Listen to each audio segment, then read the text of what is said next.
Bonjour à tous, merci d'être avec nous aujourd'hui pour ce webinaire consacré au cloud hybride. Dans cette période si particulière, les entreprises cherchent bien sûr à optimiser leur budget IT, sans gréver leur capacité à innover et sans gréver non plus leur capacité à lancer de nouveaux services. Et pour cela, elles sont de plus en plus nombreuses à se tourner vers le cloud hybride. D'une part, le cloud hybride, sur la partie privée, leur permet de se doter d'une infrastructure qui correspond au plus près à leurs besoins, et puis sur la partie publique, elles peuvent s'appuyer sur la capacité des gros fournisseurs de cloud et sur leur capacité, bien sûr, étendue et sur leur infrastructure, surtout, étendue. Nous allons voir cela, évoquer bien sûr d'autres problématiques avec nos deux intervenants du jour. Olivier Perrard, directeur Sales et GTM Leader chez HPE. Olivier, bonjour. Bonjour à tous. Olivier, d'ailleurs, un tout petit mot. GTM, comment est-ce qu'on pourrait le traduire? C'est Go-to-Market. Le Go-to-Market, voilà, c'est la fin. Voilà. C'est-à-dire voilà, que nous, on a deux façons d'approcher le direct et l'indirect. Donc voilà, le Go-to-Market. D'accord. Et Pierre Janin, ingénieur avant-vente chez Eliane. Pierre, bonjour. Bonjour, bonjour Thomas. Messieurs, merci encore une fois d'être avec nous ce matin. On va parler bien sûr de cloud hybride, on va parler de technologie, mais on va commencer d'abord par la partie investissement. On sait qu'aujourd'hui, pour les entreprises, avec la période qu'on connaît, je le disais très rapidement en introduction, eh bien les investissements sont parfois limités au strict minimum. On sait que certaines entreprises, notamment, les ont uniquement augmentés de 2%, certaines les ont laissées étales, mais effectivement, il est nécessaire pour ces entreprises de garder leur capacité à innover, je le disais au tout début. Pierre, quelles sont les problématiques que les entreprises, d'une manière générale, peuvent rencontrer en matière de financement? Pierre. Aujourd'hui, c'est vrai que il existe deux points en fait qu'on retrouve chez nos clients. D'une part, les besoins toujours de plus en plus importants à réaliser chez les clients. L'IT, le besoin en IT est de plus en plus important, que ce soit en termes de stockage, en termes de continuité d'activité, en termes de sauvegarde. Et c'est vrai que le second, c'est de toujours constamment réduire les coûts, toujours en faire plus avec moins. Et c'est vrai que les budgets sont très souvent contraints aujourd'hui. Sortir de grosses sommes n'est pas toujours une chose évidente pour les entreprises. Donc oui, il y a de réelles problématiques par rapport à ça, quoi. D'accord. Le cloud présente des avantages. Alors tout à l'heure, je disais qu'il y avait effectivement des avantages en termes d'infrastructure, en termes de montée en capacité. Quels sont les avantages, Pierre, en matière de montage financier? Alors, c'est vrai que sur ces dernières années, nous constatons très fréquemment, dans le cadre d'un renouvellement d'infrastructures, des volontés de la part de la direction générale ou la direction financière de basculer dans le cloud. Sans se poser aucune question technique, la question s'est souvent très rarement posée, mais uniquement pour le montage financier, la direction veut passer dans le cloud pour son montage financier en effet, c'est-à-dire pas d'investissement initial, une flexibilité sur les besoins en croissance, c'est-à-dire qu'il n'y a pas, comme sur un projet initial, de se dire je size mon infrastructure pour 5 ans en essayant de limiter au maximum les upgrades potentiellement coûteuses qu'il pourrait y avoir durant cette période, et justement d'avoir le ressenti de payer uniquement ce qu'on consomme, et c'est vrai de ne pas sortir un investissement lourd pour investir ou amortir ou financer une infrastructure qui répond aux besoins d'aujourd'hui et de demain. Et dans un besoin d'agilité, l'entreprise, c'est vrai qu'elle veut limiter au maximum ses gros investissements et uniquement consommer ce qu'elle a besoin. C'est vrai que ce montage-là est très, très séduisant pour les directions financières. Une précision, Pierre, c'est que ce qui est aujourd'hui, et je reprends votre terme, séduisant pour les directions financières, on va en parler tout au long de cette émission, est-ce que c'est surtout la partie cloud public pour justement ce que vous disiez à l'instant, c'est-à-dire qu'on peut investir suivant ses besoins, on peut déployer une partie de ses applications, de son infrastructure, vraiment la portion qu'on souhaite vraiment déployer. Est-ce que la réflexion est la même du côté de l'infrastructure quand on regarde du côté du cloud privé? Est-ce qu'aujourd'hui, il est vu aussi, le cloud privé, comme une surface, entre guillemets, comme une plateforme qui permet aussi de gérer ses besoins et de gérer, du coup, ses dépenses IT au plus près? Alors, c'est un schéma qui est moins bien connu, mais c'est vrai que quand on parle de cloud, très souvent, on parle de cloud public au sens financier, et c'est vrai que c'est ici qu'on retrouve vraiment la facturation à l'usage et l'absence l'absence d'investissement. Sur le cloud privé, il est associé finalement à un investissement initial comme il a pu être fait il y a 5 ans ou il y a 10 ans avec des contraintes justement d'évolution. Donc c'est vrai que la direction, elle se met plutôt dans la tête la partie cloud public avec les dépendances qu'il y a. Donc en fait aujourd'hui, nous devons faire face aux besoins venant de la direction qui est de dire je veux un mode de pricing lié à des offres cloud. Et une fois après, et seulement après, on se pose la question de la technique et c'est ici qu'on se retrouve à relever des challenges qui ne sont pas toujours évidents, c'est-à-dire réussir à basculer une partie ou totalité de l'infrastructure IT du client en mode cloud. On va se retrouver face à des problématiques de dépendance à un lien WAN avec une résilience qui doit être assurée à ce niveau-là, des latences qui doivent être excellentes pour pouvoir consommer de manière optimale son IT, des problématiques de performance, des problématiques de bascule, de maintenance. Et c'est vrai qu'on a du mal aujourd'hui à aligner ces deux planètes pour pouvoir répondre aux problématiques qui viennent du monde de la technique, de l'exploitation et du monde de la direction financière qui veut un mode de pricing idéal, simple et finalement celui du cloud aujourd'hui. Olivier, on a effectivement là parlé des choix des entreprises. Olivier, de votre côté, ce que j'aimerais vous poser comme question, c'est pourquoi est-ce qu'aujourd'hui le cloud, c'est vrai qu'on parle du cloud et Pierre vient d'en parler, alors sur la partie financière et sur la partie, disons, investissement, on sait que le cloud offre des capacités, le cloud public d'ailleurs, offre des possibilités étendues qui correspondent bien sûr aux besoins, on l'a dit à plusieurs reprises, mais cette flexibilité, elle n'est pas infinie. Pourquoi est-ce qu'aujourd'hui, cette flexibilité, finalement, qu'on prête au cloud, pourquoi est-ce qu'il faut y faire attention et pourquoi, justement, cette flexibilité, eh bien, elle n'est pas forcément toujours au rendez-vous et elle n'est pas forcément toujours là où on l'attend? Alors, merci pour cette question. En fait, ce qu'il faut bien comprendre, c'est que la majorité des applications qui sont dans les environnements legacy de nos clients ne sont pas cloud ready.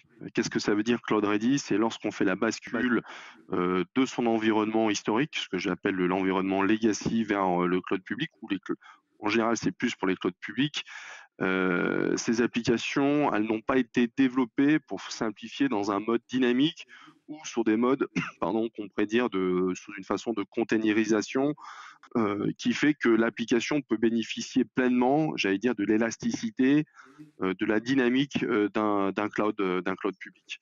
Et puis, je voudrais juste rappeler quelque chose aussi, lorsqu'on fait une migration et qu'on bascule ces environnements-là vers ces clouds publics, les clouds publics proposent en général, j'aime bien faire cette similitude ou cette approche, c'est un Lego, et les applications, les environnements qu'on doit basculer chez ces clouders, en fait, ne sont pas plug and play. Il va falloir potentiellement redévelopper, réarchitecturer une partie de ces applications pour qu'elles soient éligibles, entre guillemets, enfin éligibles, en tout cas intégrables dans l'environnement du cloud public. Un cloud privé, en l'occurrence, ne vous apportera pas cette même contrainte, puisqu'un cloud privé, il est, entre guillemets, architecturé et défini avec le client, il en maîtrise, j'allais dire, l'architecture de A à Z, alors qu'un cloud public, il y a toute une brique sur laquelle, en fait, on n'a pas le choix et sur laquelle on doit être en capacité de s'intégrer. D'accord. Est-ce qu'on peut dire également, Olivier, un mot sur la facturation? Cette facturation-là, elle peut être, effectivement, elle est relativement basse, si on peut utiliser ce terme-là, lorsqu'on a calibré en fait ses besoins et qu'on a calibré l'infrastructure suivant les besoins précisément qui étaient les siens. En cas d'erreur ou en cas de mauvaise lecture, la facturation elle peut déraper. Pourquoi est-ce qu'il faut porter effectivement un œil très rigoureux sur cette question-là? Alors, c'est ce qu'on a dit, il y a un changement un petit peu de gouvernance ou d'utilisation, j'allais dire, de ces infrastructures cloud.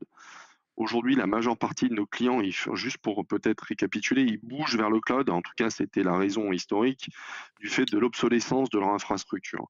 Maintenant, lorsqu'ils migrent vers le cloud, on a, entre guillemets, l'accès d'une façon assez simple via un portail, une interface pour aller mettre en œuvre des VM, mettre en œuvre des environnements de test, etc. Et en fait, on perd un petit peu cette notion de coût, puisqu'on va les provisionner à la volée certains types d'environnements, et à un moment donné, on n'a potentiellement, et c'est ce qui se passe dans beaucoup d'entreprises aujourd'hui, on perd le contrôle de ce qu'on a véritablement déployé dans ces environnements pardon, cloud.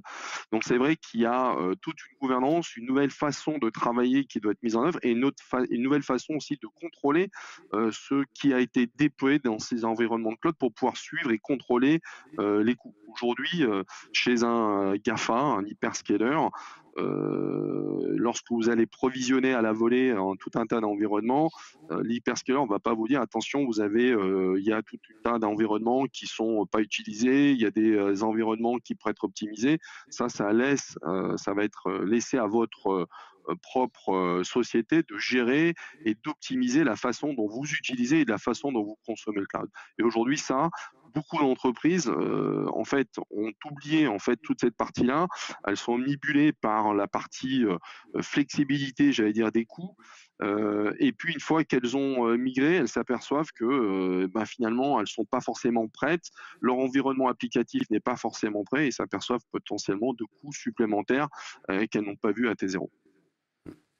Est-ce qu'on peut dire également un mot, Olivier, sur la question de la question de la gouvernance et expliquer à quel point cette question-là, effectivement, elle est centrale lorsqu'on parle de cloud? Alors, ce que j'ai évoqué, en fait, aujourd'hui, lorsqu'on faisait un achat traditionnel de matériel, c'était du matériel qui était payé, qui était installé dans les data centers du client. Donc, il avait déjà, entre guillemets, financé une partie ou en totalité ses achats. Aujourd'hui, dans ces nouveaux mondes hybrides, ou pas hybrides, ou cloud, pardon, en fait, il y a une certaine facilité, j'allais dire, de provisionnement, de mise en œuvre de ressources IT pour l'ensemble de l'entreprise.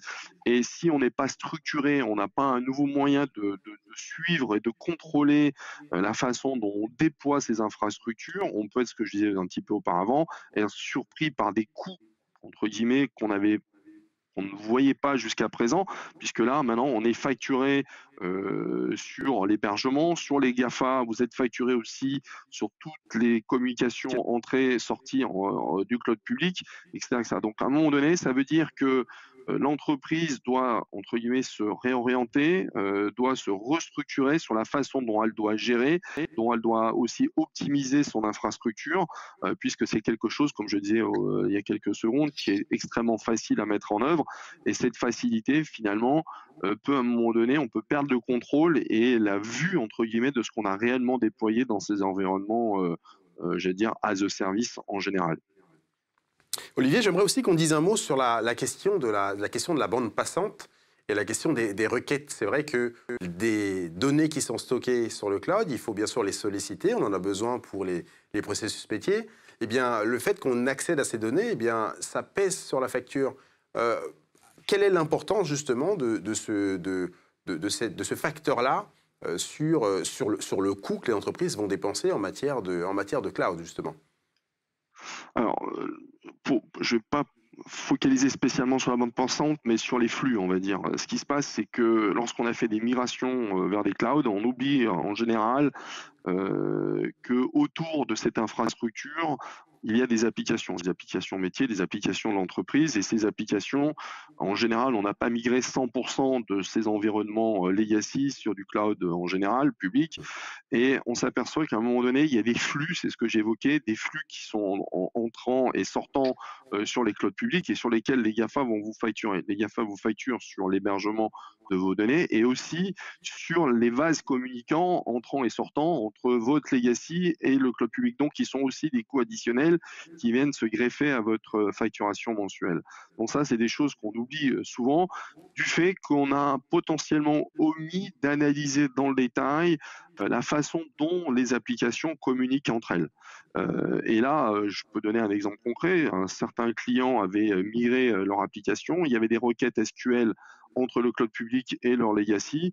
Et alors, on revient un petit peu à ce que Pierre évoquait tout à l'heure sur des problèmes de performance, des problèmes de latency, de bande passante, etc., qui fait que ce sont potentiellement des choses qui ne sont pas prises en compte lorsqu'on fait l'analyse et la migration. On est assez souvent omnibulé par la migration du fait de la j'allais dire, que l'environnement sur lequel les entreprises historiquement deviennent obsolètes, ils veulent passer sur un modèle qui était un modèle, j'allais dire CAPEX, sur un modèle OPEX, et donc ils veulent à tout prix migrer vers du cloud, mais ils en oublient, alors, je dirais pas la plupart du temps, mais assez souvent, quelles sont potentiellement les contraintes applicatives, et finalement, ce que je disais tout à l'heure, ils s'aperçoivent que la majorité de leurs applications, finalement, ne profitent pas du cloud public ou du cloud en général, puisqu'elles n'ont pas été développées dans ces, je veux dire, nouvelles technologies qu'on peut appeler du container as a service, et qu'elles sont statiques. Donc elles vont bénéficier effectivement d'une infrastructure qui est une infrastructure qui est supportée, entre guillemets, qui n'est plus obsolète.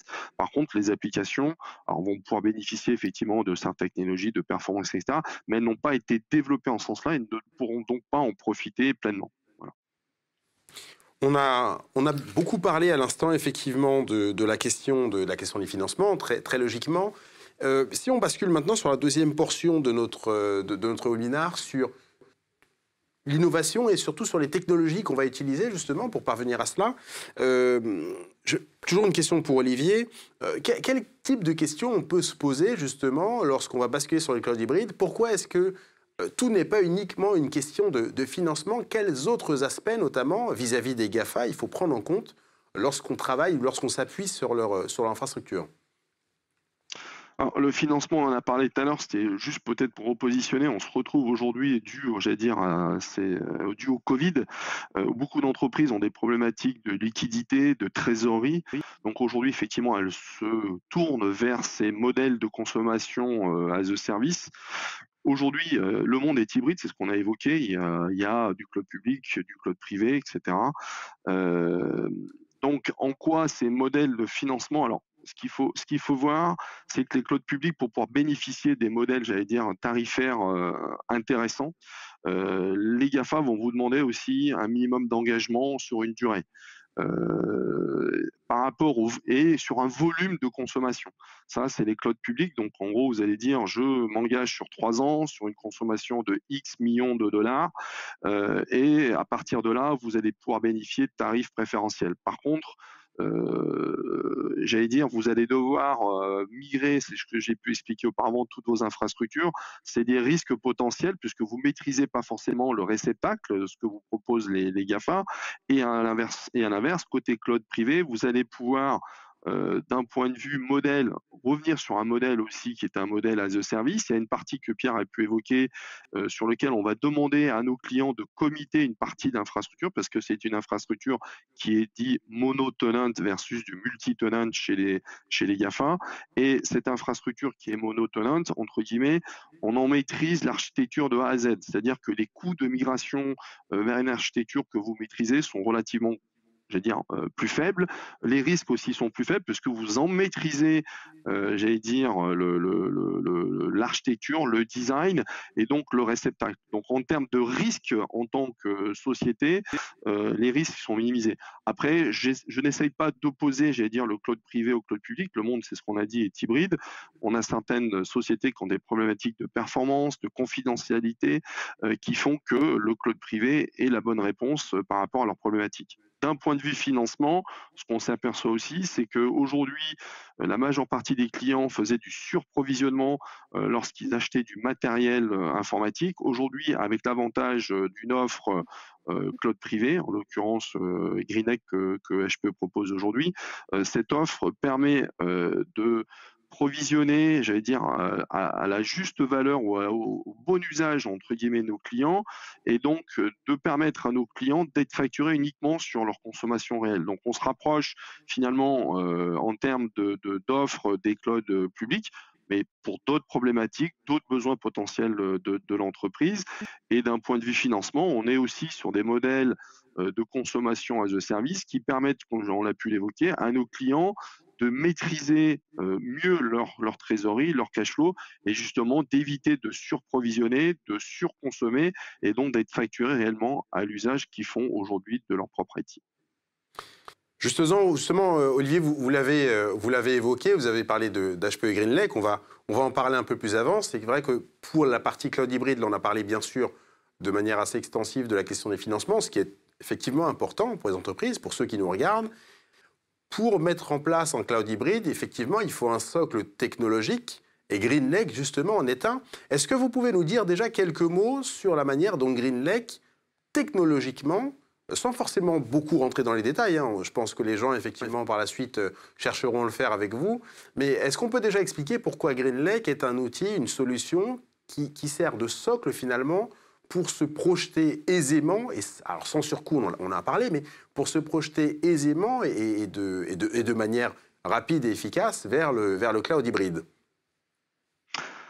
Alors aujourd'hui, GreenLake, comme on l'a pu, alors je vais peut-être redonner quelques mots pour GreenLake. GreenLake, c'est une solution de cloud privé qui est, j'allais dire, mise en œuvre dans les data centers de nos clients ou qui est hébergée chez nos partenaires. C'est en gros une solution sur laquelle le client en a la complète maîtrise d'un point de vue architecture, design. Et puis, c'est une solution qui est hébergée, comme je l'ai pu l'évoquer, chez le client. Donc, le client en a le contrôle, il en a aussi toutes les notions de confidentialité, de latence, de sécurité. Il a choisi, comme j'ai pu l'évoquer, son modèle technologique. Donc, le transfert de ces applications, etc., sur ces environnements sont, alors je dirais pas c'est du plug and play, mais presque. Donc, limite l'entièreté des risques. Alors derrière cette solution, ce qu'il faut voir aussi, c'est qu'aujourd'hui, pour rezoomer sur GreenLake, une partie des clients ont une difficulté, c'est comment ils arrivent à consolider justement des mondes publics avec des mondes privés. Aujourd'hui, GreenLake offre, j'allais dire, un service ou un produit qui s'appelle GreenLake Central, et ce GreenLake Central permet à nos clients d'encapsuler la vue du cloud public et du cloud privé. Et quand je dis encapsuler, c'est-à-dire de pouvoir contrôler dans cet environnement hybride des coûts de consommation des deux, des Google, des Amazon, des Azure, et puis le cloud privé GreenLake. Donc d'avoir un suivi mensuel extrêmement précis de la façon dont les départements de mon entreprise consomment cet IT.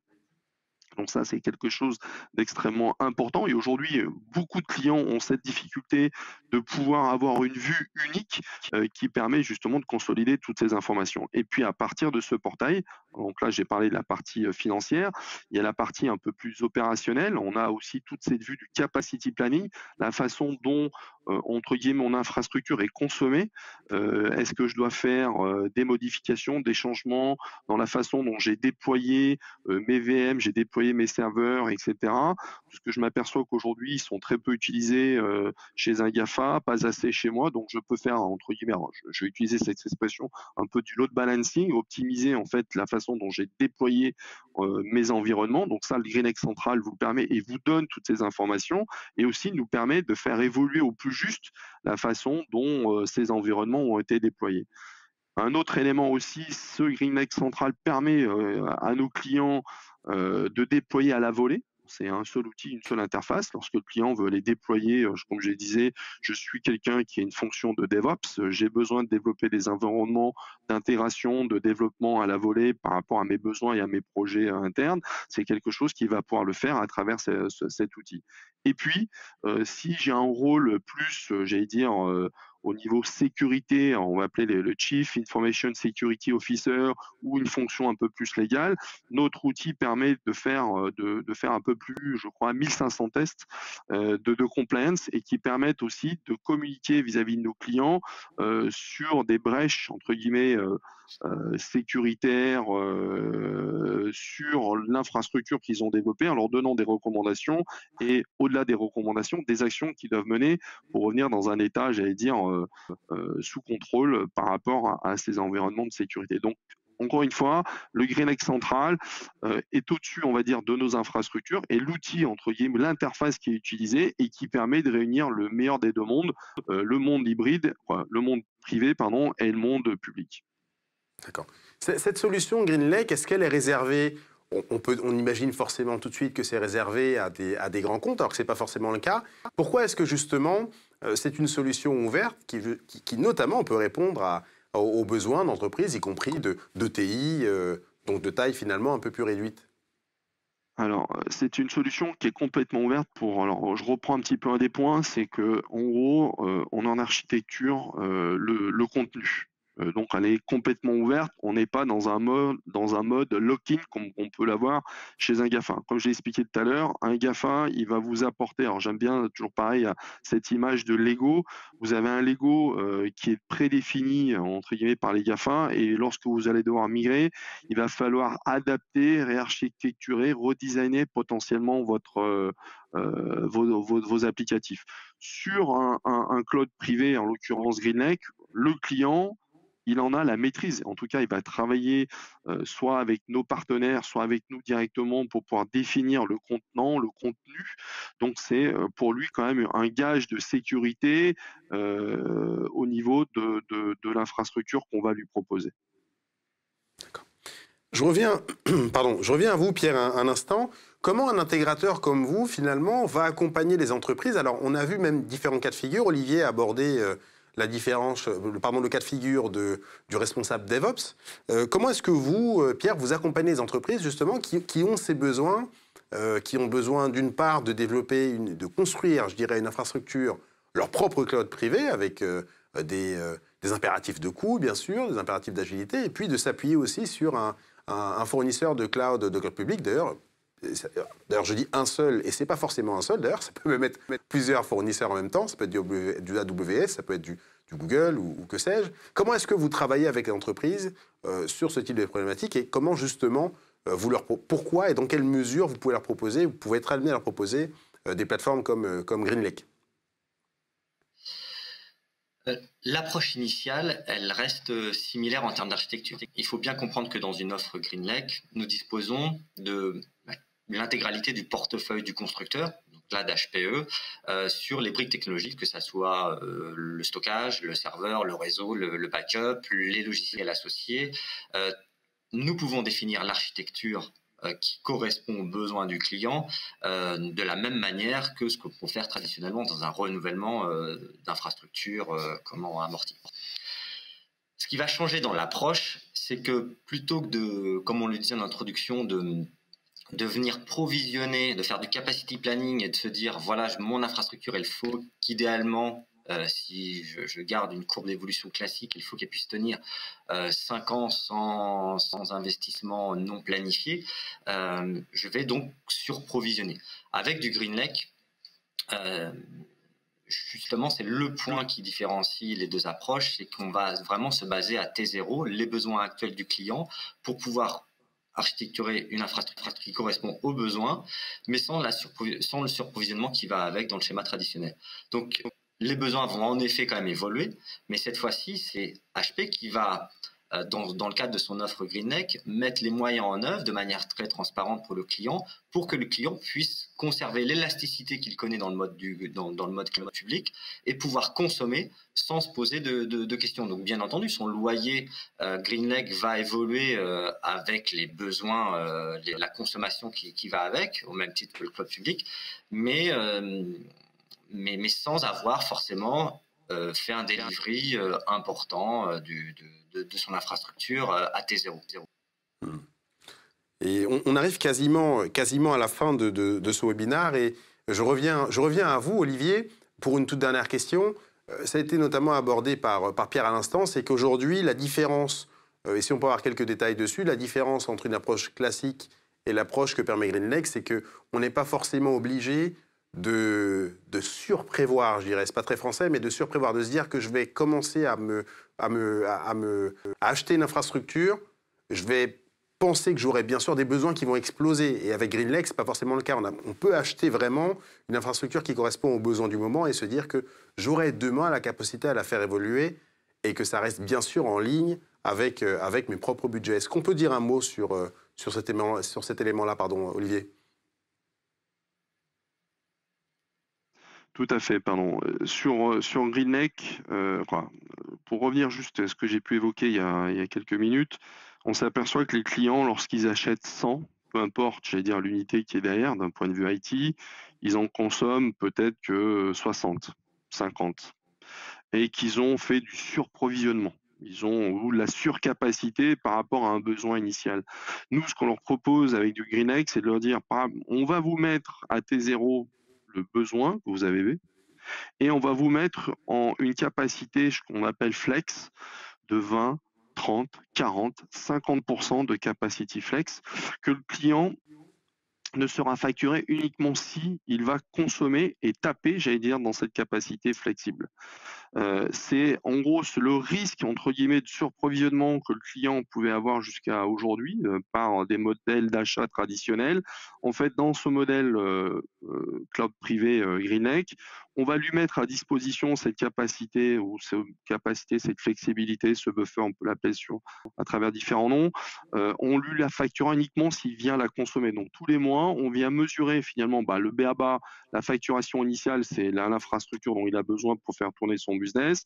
Et puis après, on vient mettre cette flexibilité, alors qui peut être du stockage, qui peut être du compute, du réseau, du service, du software, des licences, etc. C'est ce qui fait la force aussi de GreenLake, c'est d'être en capacité d'encapsuler tout un tas de technologies et qui sont consommables sous une forme de as a service. Et tous les mois, entre guillemets, on a un petit outil qui relève les compteurs et qui vient voir, en gros, dans cette capacité tampon, dans cette capacité flexible, qu'est-ce qui a été réellement consommé par nos clients. Et c'est ce qui permet justement de facturer nos clients à l'usage. Un point que j'ai pas évoqué tout à l'heure, en fait, on s'aperçoit qu'il y a beaucoup de demandes aussi où on a des clients qui nous disent à l'intérieur de mon entreprise, je voudrais refacturer le département marketing. Ce département marketing consomme telle application, tant de RAM, tant de gigas, etc. Et donc nous, avec cet outil, en tout cas, je reviens sur GreenLake Central et notre capacité et les unités de mesure extrêmement précises, ça nous permet de dire telle application consomme tant de gigas, tant de RAM, tant de backup, tant de licences, tant de services, etc. Et donc d'être en capacité de refaire une facturation extrêmement détaillée et à l'usage. Donc je reviens sur cette notion de surprovisionnement.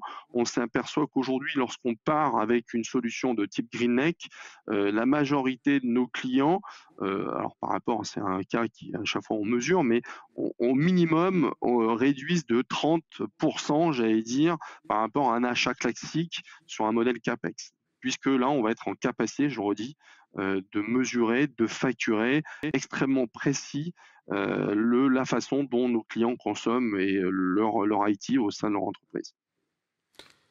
Et ce sera, Olivier, le mot de la fin.